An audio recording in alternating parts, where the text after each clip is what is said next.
Hey Dane, ladies and gentlemen, Juan Rumore here from SwitchWatch, and I'm here with the BioShock collection. I'm going to give you a quick overview and some handheld gameplay so you can check it out. Sorry it's a little bit late, I got to this one a bit later than I wanted to. The physical version arrived Monday this week, so I know it's been out for a number of days, but I still wanted to show off this wonderful collection in handheld, talk about it a little, so you can see what you're getting for your money. And if you're still on the fence, then continue to watch this video about this purchase on the Nintendo Switch. Now first off, when you do buy the physical, you get a cartridge which part of all three games sit on, basically the opening acts, which fill up 16 gigabytes of the cart.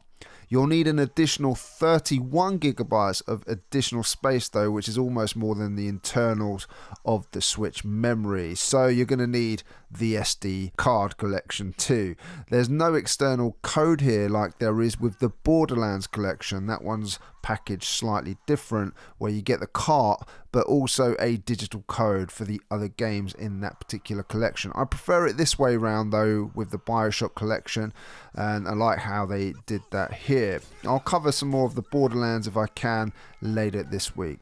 Let me start off by saying I played and completed these three games in this collection originally when I had the Xbox 360. I thought they were awesome games then and was delighted when they were remastered on the Xbox One and PS4. Even better when it was confirmed that these games would come to the Nintendo Switch and I'd be able to play on the move. And I have to say that they are all impressive, both in docked and handheld, docked running at 1080p and 720p in handheld at 30 frames per second.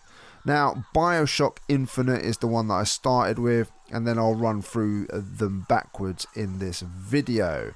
Showing a bit of docked and handheld, you can see how great the visuals look.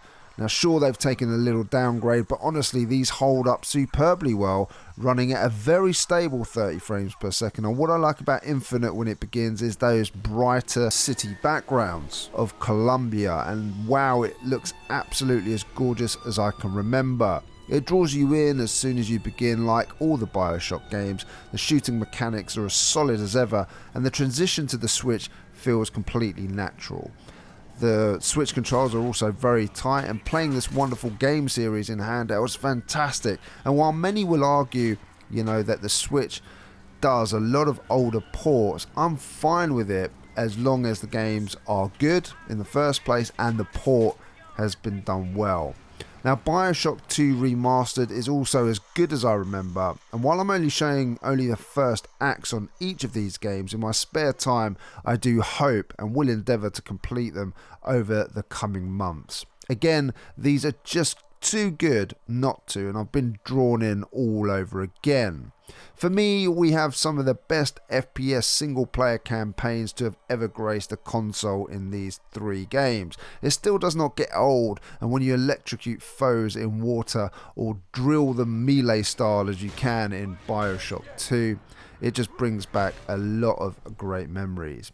Now BioShock of course is where it all started, where this series started off, and swimming around where your plane has crashed into the waters, I can't help but think that the flames still look absolutely fantastic. The effects on the Switch have done this little system proud.